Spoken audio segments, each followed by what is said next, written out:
On June 7, 1943, the 77-year-old patriarch of an amazing Corpus Christi family passed away in his palatial home on Ocean Drive.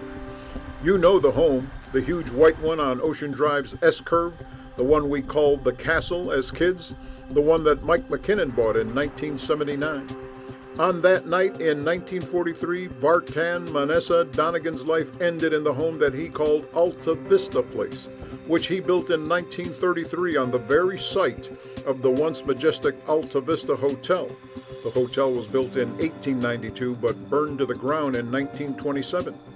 That house was designed by famed Corpus Christi architect Morris Levy, who drew up the plans based on Donigan's description of his childhood home in Turkey. Vartan Donigan was born in Giev, Turkey, actually the Ottoman Empire at the time, in 1867, one of 5 children of Cachador and Mary Donigan, a wealthy silkworm merchant. Using part of the $10,000 in gold that Cachador had brought to America, he bought a farm and settled in Fort Bend County near Houston. However, the following year, his wife Mary died. Cachador sold the farm and moved his family to Pattison in Waller County in 1886. In nearby Brookshire, he owned and operated a cotton gin with his sons. When his father died in 1900, VM came to Corpus Christi, where he invested in properties in and around town, and in 1907 constructed the city's first modern hotel, the State Hotel, on the corner of Mesquite and Star.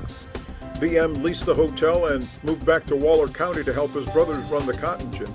He and his wife Anna moved to Corpus Christi permanently in 1912 to manage the hotel and his other investments. By now, the couple had 5 children, sons Parnat, Mesog, and Zara, and daughters Lucille and Nectarine. The entire family lived at their state hotel until VM constructed his Alta Vista Place, said to be a replica of the family home back in Turkey.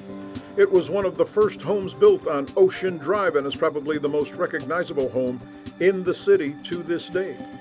In addition to the State Hotel, VM Donigan also owned the building directly behind the hotel at Lower Broadway and Star. That building, directly across the street from the old federal courthouse, still stands. Another VM Donigan building that's still standing is at 1312 Agnes, known as the VM Donigan Block. The building was constructed in 1941. I got quite upset several years ago when the owners painted over the Donigan name on the front of the building, probably unaware of the status of that name. V.M. Donigan's wife, Anna, passed away on January 17, 1946 in Spahn Hospital at the age of 72. Andy Lascano, Action 10 News.